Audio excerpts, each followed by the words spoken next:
দুনিয়া কিন্তু থাকে না। আজ রাত যার বাসর ঘর তারও ভোর হবে, আজ রাত যার জেলখানা ফাঁসির রাত তার রাতও কি হয়ে যাবে? মদের আড্ডায় যে তারও ভোর হয়। আর আপনার হসপিটালে ব্যথায় যে কাতরায় তার রাতও কি হয়ে যায়? শেষ হয়ে যায়।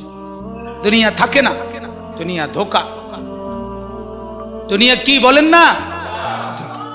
দুনিয়া ধোকা। দুনিয়া বড় স্বার্থপর, কাউরে থাকতে দেয়, কাউরে কাউরে না। বাপ আমার থাকতে চায়, থাকতে দেয়। আমার দাদাও থাকতে চাইছে, থাকতে দেয়। ধাক্কা দিয়া দিয়া ফেলাই দিছে। সুঠাম সুঠাম মানুষ, তাগড়া তাগড়া মানুষ, নওজোয়ানকে এক এক ধাক্কা দিয়া দিয়া দুনিয়া খবরে পাঠাই দিছে। যা, আল্লাহ তাআলা আমাদেরকে বুঝ দান করে।